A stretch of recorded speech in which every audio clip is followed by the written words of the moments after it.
Hello guys, welcome back to my channel. This video talks about Kanye West's interview with Piers Morgan.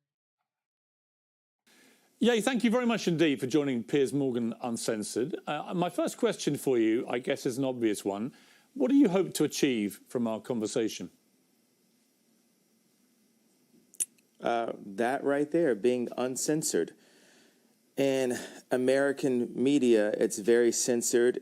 It feels like an episode of Black Mirror a lot of times. So I've put myself across the line, the point of no return, saying, hey, I know they're going to say whatever they want about me. And when I bring up the truth, they're going to say, you didn't get enough sleep. It's because of your health. They're going to call me names for my truth. But these experiences that I'm telling you about are factually things that I've went through and things that I refuse to keep going through and things that I'm not going to let my children go through and things that I'm not going to let my peers go through. No pun intended. Well, look, we are most certainly uncensored on this show, and I want to give you the time and the platform to really explain yourself, because I think that sometimes sound bites about people, perhaps taken out of context sometimes, can create a very distorted view of what a person really thinks. What do you think, looking back over the last few weeks in particular, what do you think have been the biggest misconceptions about you?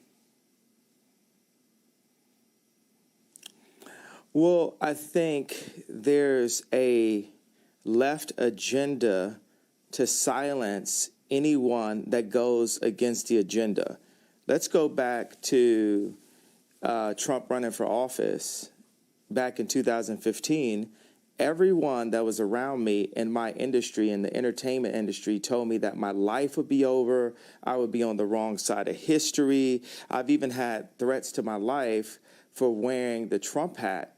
And it even ended up in, destroying my family and also making it where I have to raise my children differently because I actually am a person that's classified as Black.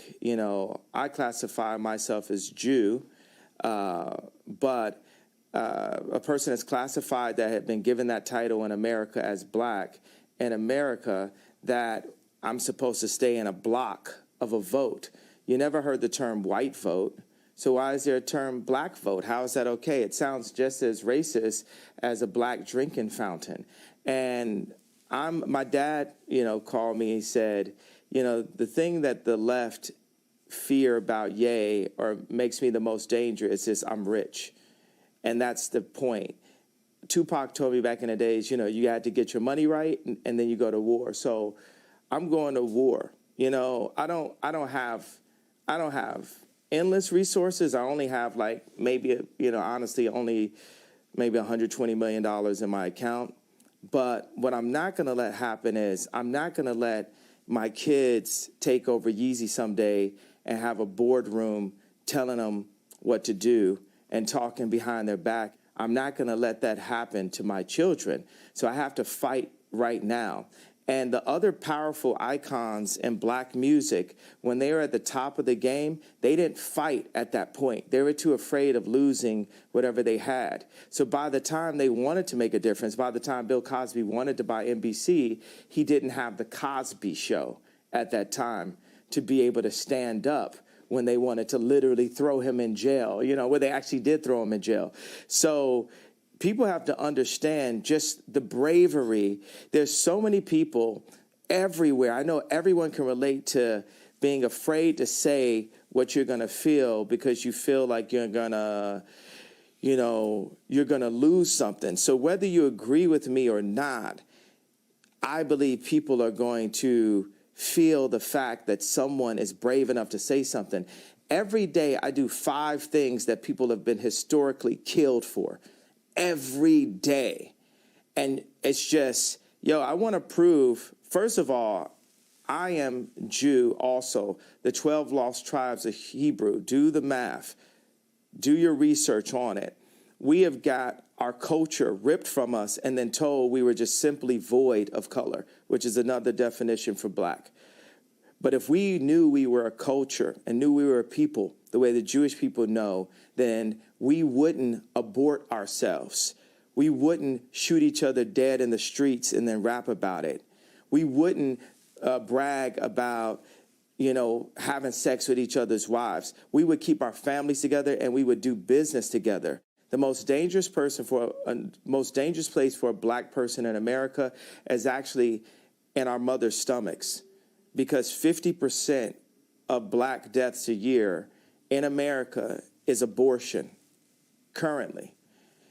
I mean, I can keep going, but I want to make it, hey, boom, ask me questions, let's go. I don't want to jump in too much, because here's what I honestly think. I think you have an extraordinary mind. You have a number of extraordinary talents. You're a musical genius. You're a fascinating public figure. What has been interesting to me is to watch the furore which has erupted in the last few weeks over a series of statements that you've made, which have caused, as you know, a lot of offence. And I guess before I get into them, I'm just curious as to whether you think there is a line for free speech. I completely agree with you that there is a war against free speech, that people are treading on eggshells all the time, terrified of expressing honestly held opinions in case they get cancelled. I think we're living in a really insidious era where liberals are behaving like fascists. So on that, you have absolutely my agreement. But my question for you is, do you believe there are limits to free speech? And if they are, what are they?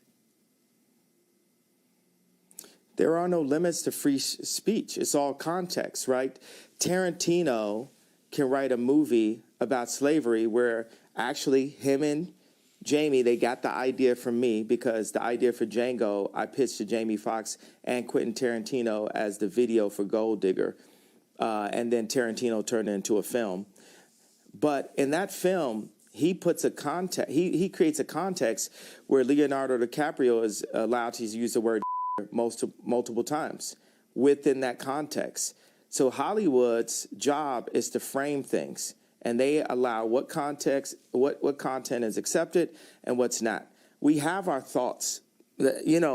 Everyone has thoughts and ideas, and then people try to manipulate your thoughts and ideas.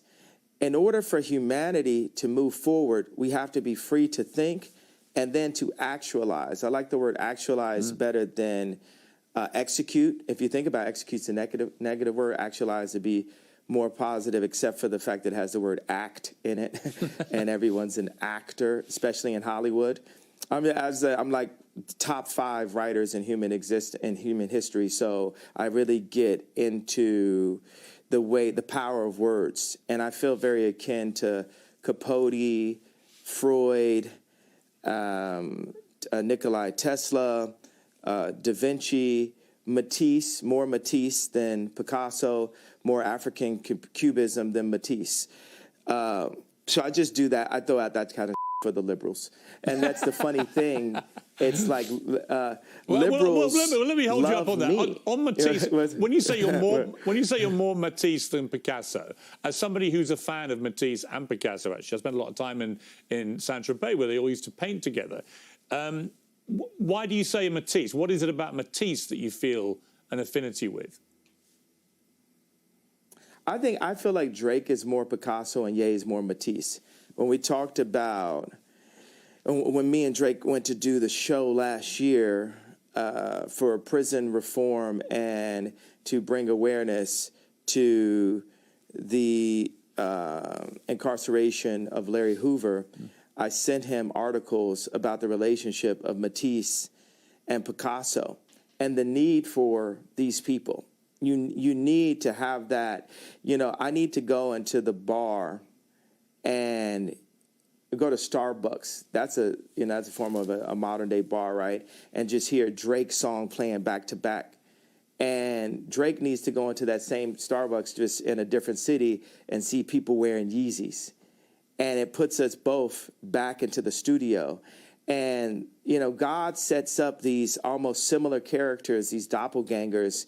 It makes me really realize God has a sense of humor. Like, why is John Galliano and Mark Jacobs the exact same human being, just placed in a different place? Or why does God have it where Bernard Arnault cannot purchase Gucci, not even through the Chinese market? God does this to remind us that we are not God. Because when you take people like Elon Musk and Bernard Arnault and Trump or Jack Ma, Putin, you take these people in their own space, in their own environments, you know, we can start to feel like gods on earth, but we are nothing in comparison to God. And we are here actually to love one another and to collaborate and to make the world a better place. There's, 1% of the world are placed in power and 99% of the world are the audience. So that 1% of the world, this idea of a United Nations, this is the world that needs to come together. This is the world that, here's the obvious go-to. Biden doesn't listen to Elon Musk. The president of the United States does not have meetings with Elon Musk. That is, hey, here, come get me. That's retarded. I know I'm not supposed to say that, Biden, but that's retarded, Biden. And it's, and obviously because I've been deemed with mental health, all this, I have the right to use whatever words that I like to use. Well, that's interesting. So ask another question. Well, yeah, let me ask you on that. So you just said something very inflammatory about President Biden. It will, as you know, offend a lot of people. And it will particularly offend people who work in mental health. You say you should not use a word like retarded. But you say that because you yourself have had mental health issues, that entitles you to use that kind of word as an insult. Now, I would say that's an arguable point. I've had my issue is I've had mental health allegations. So do you believe that you have any form of mental illness? I believe that I suffered from exhaustion.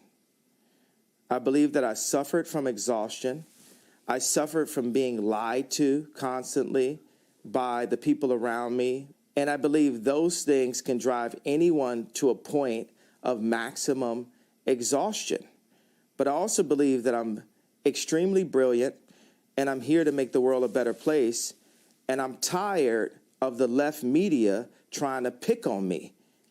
And y'all picked on me enough. And y'all finally touched the person that's not going to take it anymore. And that's part of the reason why I'm on Uncensored, because what they'd like is for me to be quiet. Interesting thing about racism and cancel culture, it's kind of similar, right?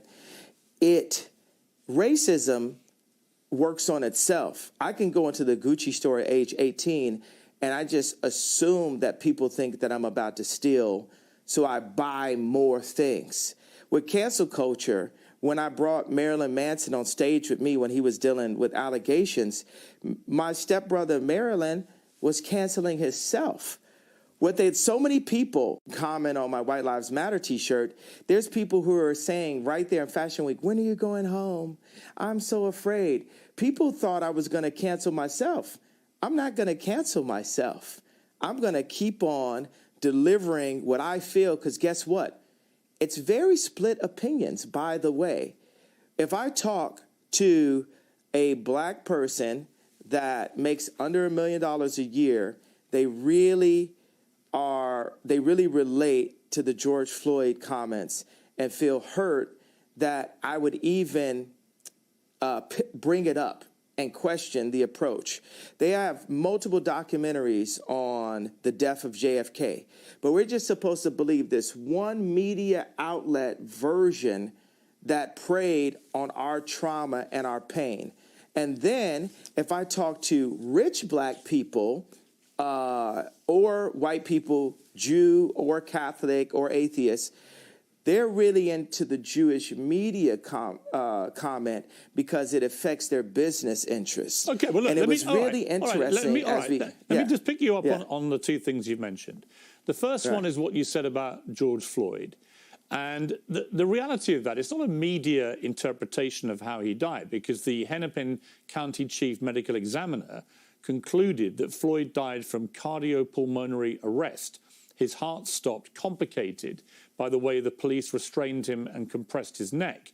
Now, he also said there were other contributing conditions. Wait. Well, hang on, let me finish. There were other contributing conditions, narrowed arteries, high blood pressure, and fentanyl intoxication. But although these were significant conditions, he said, and things that played a role in the death, they didn't directly cause the death. The cause of death was what that policeman did with his knee to George Floyd. What makes you believe that person? Well, why would a coroner lie? What makes you believe that? Why would a coroner lie? Because he could get paid to lie. Yeah, because he could get paid to lie. Because he's I talking watched in the it. I press. watched it for